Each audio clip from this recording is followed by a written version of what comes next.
ভিত্তিক যে আমাদের স্বপ্নগুলো, আমাদের যে তরুণদের আশা আকাঙ্ক্ষাগুলো, সেগুলো যেন প্রতিফলিত হয় আমাদের ইশতেহার, আমাদের কাজের মাধ্যমে, সেটা নিয়ে এখানে বিশেষ করে আপনাকে দেখতে হবে যে বড় দলগুলা বলছে যে তাদের অনেক কর্মী আছে, সমর্থক আছে, তারা জিতবে, কিন্তু কেন জিতবে, কি কারণে ভোটাররা তাদেরকে বাছাই করবে, সেই কারণগুলো কিন্তু ব্যাখ্যা করছেন না, প্রথমত। দ্বিতীয়ত হলো আপনি যেটা বলেছেন যে নির্বাচন কমিশনের যে ওনাদের ভূমিকা কি, ওনাদের ভূমিকা এই যে প্রতি বরাদ্দ দিচ্ছেন, এই কাগজগুলো দিচ্ছেন, এই জায়গায় খুব ভালো স্পিডি।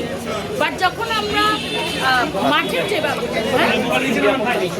প্রার্থী নিরাপত্তা ইস্যু, মাঠের যে লেভেল প্লেইং ফিল্ড নিশ্চিত করা, মাঠকে যেভাবে মসৃণ করা দরকার ছিল, সেই জায়গাটা আমরা এখনো দেখছি না, এবং একটা ভায়োলেন্স এবং ভায়োলেন্ট নির্বাচন আমার মনে হচ্ছে আমরা দেখতে পাচ্ছি। এবং এখন পর্যন্ত আপনাকে একটা আমি ইনফরমেশন দেই, আমাদের নির্বাচন কমিশন থেকে যতগুলি কেন্দ্রের ইনফরমেশন দেওয়া হয়েছে এবং ভোটার ইনফরমেশন দেওয়া হয়েছে, সেটা এখন পর্যন্ত আপডেটেড না। সুতরাং আজকে আমাদের প্রতীক বরাদ্দ হয়েছে, কিন্তু আমরা আপডেটেড ইনফরমেশন পাইনি। তাহলে প্রবাসীদের ইনফরমেশনটা আমরা, প্রবাসী ভাইদের ইনফরমেশন আমরা এখনো পাইনি। ওনাদের কিন্তু 25 তারিখের মধ্যে রেজিস্ট্রেশন করে 2 তারিখের মধ্যে ভোটটা দিতে হবে, কিন্তু তাদের এখন পর্যন্ত ফুল যে লিস্টটা সেটা আমরা পাইনি, প্রার্থীরা পাইনি।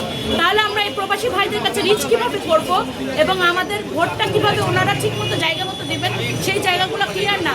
তা আমি মনে করি এই জায়গাতে নির্বাচন কমিশন এখনও ভালোভাবে পারফর্ম করতে পারছেন না, এবং ওনাদের আরও দ্রুত এই ইনফরমেশনগুলো আপডেট করা উচিত।